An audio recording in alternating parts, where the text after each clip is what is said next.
Hello everybody and welcome to my channel, Yes You Can Home Educate. I'm Jenny, mum to 6 and home educator to 5, and in this video I'm going to be talking to you about the dreaded home education annual reports or updates. I recently received my New Year's gift from the local authority. It was my reminder that I had to provide them with updates of our children's home education plans. And it reminded me that I had promised to do this video a long time ago. It was my second video ever when I talked about legal requirements. If you haven't seen it, I'll link it up there. But I promised I would do this video, and so it's been a little while coming. So sorry for taking so long with that. By the end of this video, you will know what home education annual reporting is. You'll know why we have to do it. You will know if you have to do it, because depending on your situation, you may not have to do one. I'll show you how I do them, and we can talk about different ways that home educators can keep their local authority happy and they can carry on home educating in peace. Home education reporting does evoke various feelings in home educators. It may depend on where you are in your journey, from sort of fear or dread that you might get it wrong and your children will be forced back to school. It could be resentment that you're having to prove to the local authority that you're not a neglectful parent, that you're under some sort of suspicion because you're a home educating parent. Or I think I'm in the last category. I've been doing this for a while and it's just a mild irritation now. I'm busy trying to get on with the business of being a mum and a home educator and all the rest, just getting on with life in general, and now I have to do updates for all my children. But it's very doable, and I'll show you that it's doable, and hopefully by the end of this video you'll be confident that you too can jump through this hoop with ease. So let's start with why. Why do we have to fulfill this requirement? It all comes down to the 1996 Education Act. And actually in the letter that I got from the local authority, it kind of puts it in a pretty good nutshell. This is the reasoning. We are writing to request an update of your child's home education plan. The Department of Education Revised Guidance April 2019 recommends that the local authority contacts parents at least on an annual basis so that we can inform ourselves of the current suitability of the education being provided. So they need to see that your education is suitable. So they then tell you to fill out some forms, either ones that paper ones have sent or ones online. They then say that you can send information in a different format should you wish to do that. It then states where it's not clear whether a home education plan is suitable, including situations where no information is available at all. So should this happen, the local authority will initially attempt to resolve any concerns through informal inquiries. So they'll give you a chance. And that this is our authority, where I live. It may vary. But under Section 437 of the Education Act 1996, local authorities must act if it appears that parents are not providing a suitable education.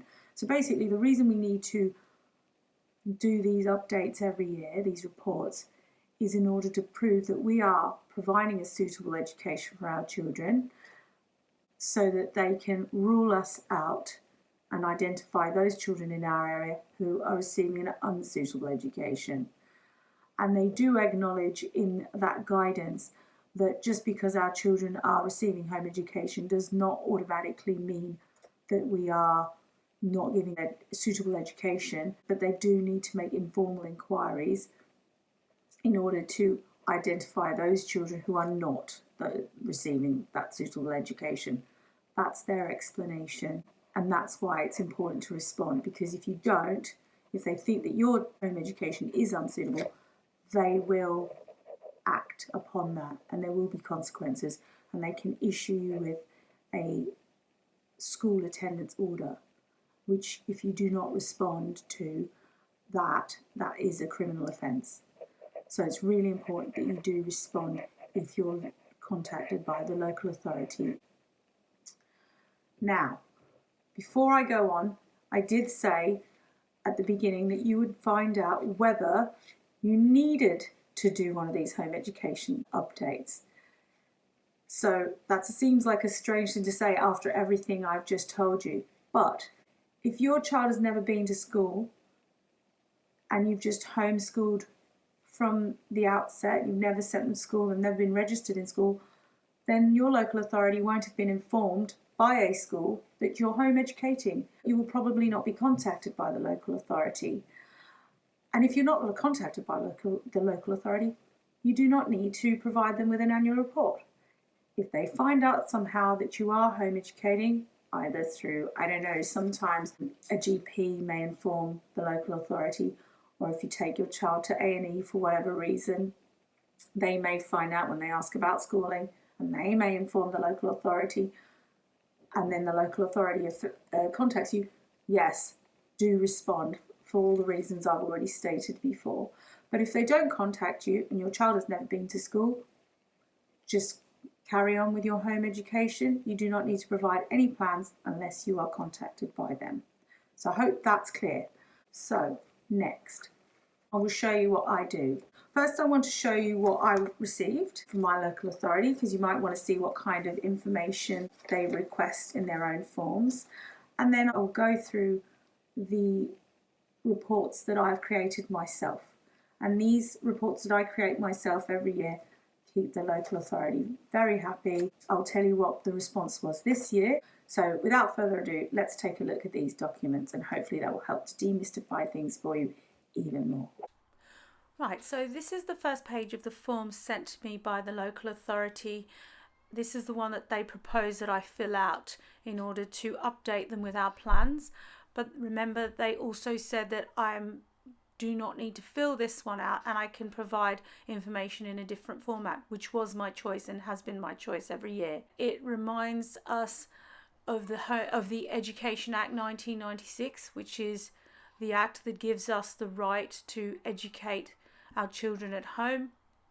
The Education Act 1996 imposes a duty on parents, guardians or carers to cause their child to receive an efficient full-time education suitable to their age, ability and aptitude, and to any special educational needs that they may have, either by a regular attendance at school or other than at school, which is us who home educate. They then have a box for all the information that they want from the children that are being home educated, asking for their genders, dates of birth, they want your address, they want the names of the parents, guardians or carers, all your contact details, emails, home number, mobile, ethnic origin, language spoken at home, and whether we would require a home visit, which incidentally I would always say no to, as we are under no obligation to receive any kind of inspection or meeting at all according to the Education Act. So the next page asks questions regarding the last school attended, if there was one, leaving date, home education date of commencement, and then they want to know the reasons that you have for choosing home education, and you're to tick one of the following.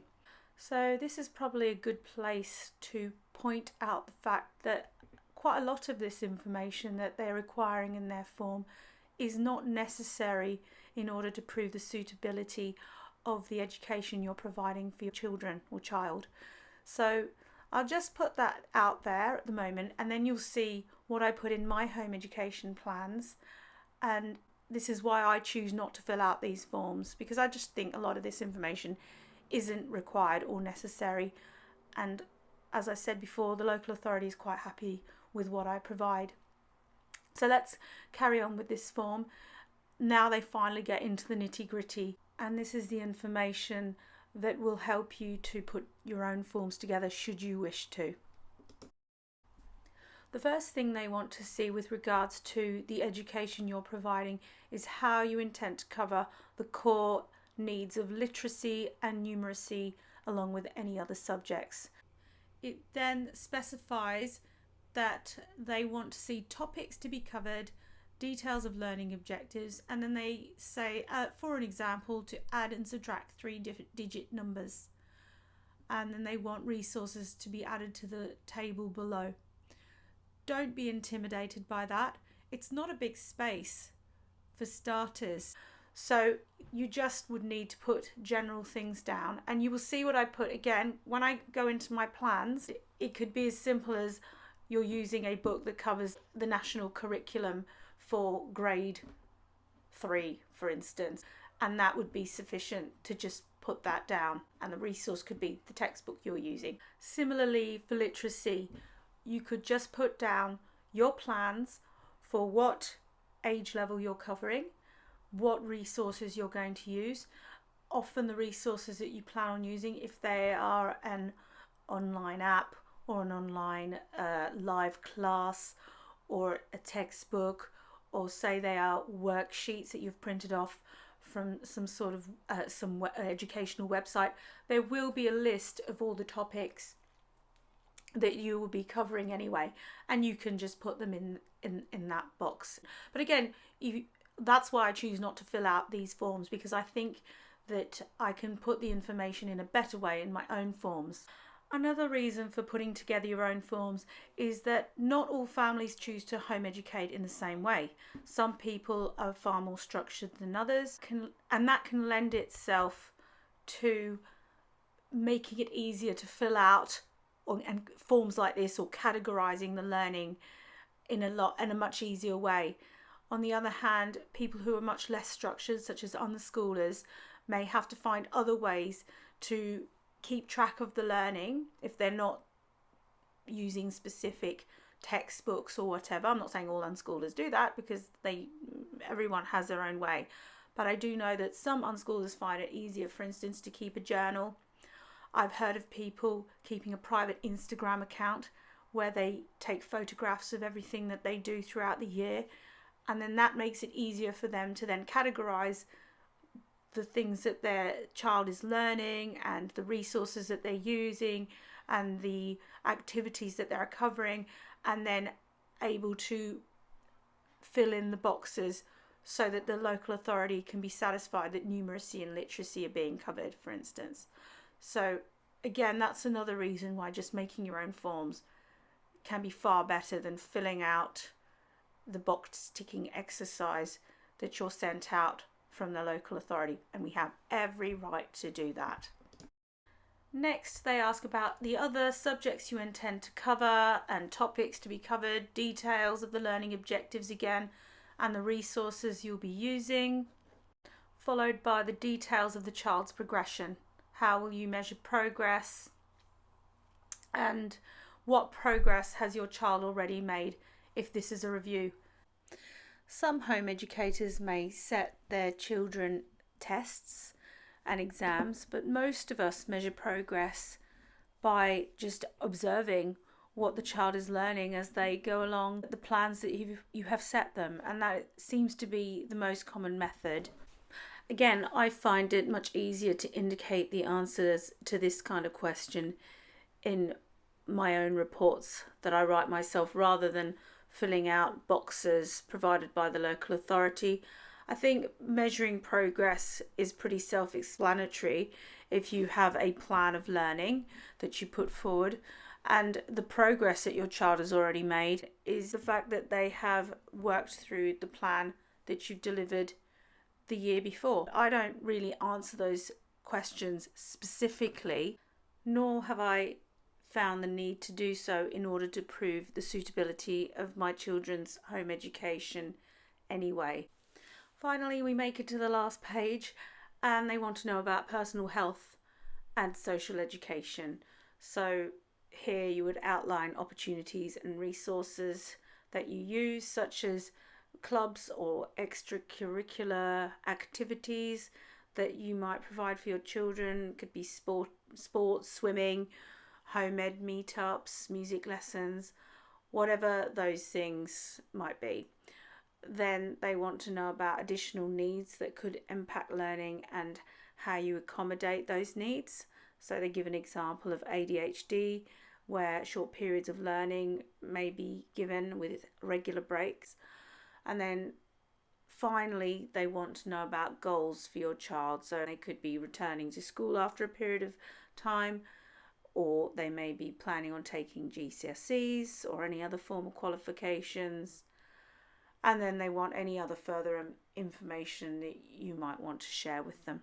So now I'm going to show you the form that I put together, which has been partly informed by some of the questions that have been given to me on these templates by the local authority, but which I find much easier to put together without having to divulge unnecessary information. So this is the home education report I recently submitted for my 9-year-old son, who is in year 5.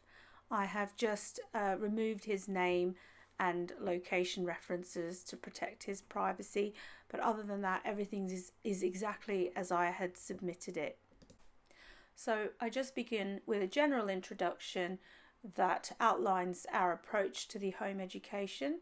We are following a structured but flexible approach to education, allowing my son to learn in a relaxed home environment. This has the benefit of enabling the freedom to delve deeper into subjects that interest him. We're using a combination of, and then I list in bullet point, textbooks, online learning, local home education groups, music tuition, swimming training, and relevant field trips to the library, museums, historical sites, etc. Home education also allows my son more time to develop and practice life skills, both in and out of the home. So that's it. Then the education, we work to a flexible timetable and follow our local school term dates. And then I go straight into the core subjects, which is the first thing they're looking for in their own forms. So I want to make that nice and clear. Numeracy and mathematics, and we're following the White Rose Maths curriculum for year 5. Our White Rose Maths subscription provides daily video lessons and worksheets, which my son completes with parental help and guidance according to his needs. It follows the national curriculum and is supported with extra practice using resources from Twinkle and various books, games, and maths manipulatives, which we have invested in. So that's all I say there. I don't go into specific topics like they suggest in their form, specific multiplication of 3-digit numbers or anything like that, because just simply saying that it follows the national curriculum is sufficient. Then for English language literacy, we will be covering spelling, punctuation, grammar, writing, reading comprehension at year 5 level. We will be employing various resources, including the Good and the Beautiful curriculum. If anyone's interested in that, I will link to a video where I discuss the Good and the Beautiful curriculum below. But anyway, I continue with textbooks, workbooks, Twinkle worksheets, and we encourage a love of reading in our home and have quite an extensive home library, which we add to through visits to local libraries and bookshops. Then I go straight into a table which I've created, and I simply list all the subjects, the resources we use, and who it's delivered by. So I start with mathematics, the White Rose Math curriculum, which I'd already mentioned above, and the worksheets, videos, links to the curriculum online. I will list other workbooks we use and maths manipulatives, and then I say that it's who it's delivered by, myself, also self-directed learning by my son, and online resources. For English, the Good and the Beautiful Language Arts course, I've put a link in again, and then again other books that we use. Science, we have a subscription to a Key Stage 2 Science online course, which I've listed.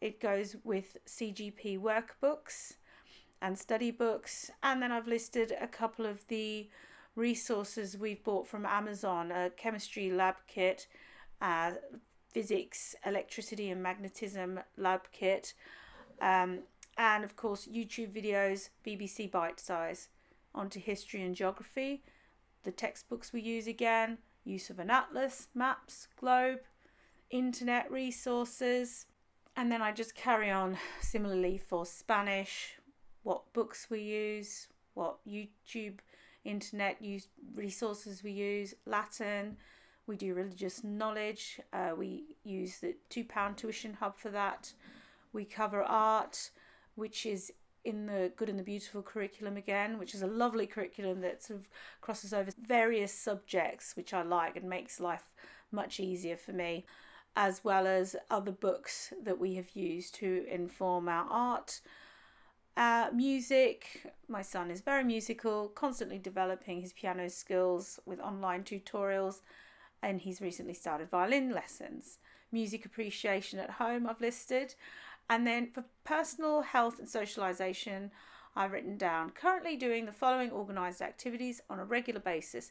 These are in addition to the normal regular interactions with friends, family, and all the socialisation which occurs day to day as part of busy family life. So again, I've just listed what I already said in the introduction: weekly swimming, our home education meetups that we go to every fortnight, time allocated in the week for physical exertion at local recreation ground and country parks, walks, cycling, scooting, rollerblading, swimming, etc. And then I finish off with other resources that we have that I hadn't mentioned in my table above. So computers, iPads, printer, internet, subscriptions, and so on. So I've given them lots of information to show them that I'm covering a broad range of subjects for this particular child, and I do a similar kind of report for each of my children. And the nice thing is, once you've done the first one, you have it on file and you can just adjust it each year, and it actually isn't too much of a problem. And I have to say, as much as I moan about doing these every year, it's kind of a forced way of looking at how much we actually do achieve. Sometimes I think us home educators can be a bit down on ourselves, not give ourselves enough credit for what we do. So it's a really nice way just to self-affirm what we're achieving, what your children are achieving, how much they're covering over the year. And that can be quite a positive thing. So, what was the verdict from the local authority? Well, I got this lovely letter back a couple of days later. Good afternoon. Thank you for providing information regarding your children's education. It is lovely to read about all the subjects that the children are covering. It is great that they are getting on a broad range of knowledge and have an active say in what areas they cover based on their interests. It's amazing to read that your children have already sat some of their GCSEs, and best of luck to them with their upcoming exams. It is also lovely to read that all four are still exploring their musical talents. It is lovely that you are utilising so many local groups. Thank you for including these on your report. This really helps when we need to help signpost other families in the area that are new to home education. I will reach out again in a year's time to check in and get an update on the children's home education.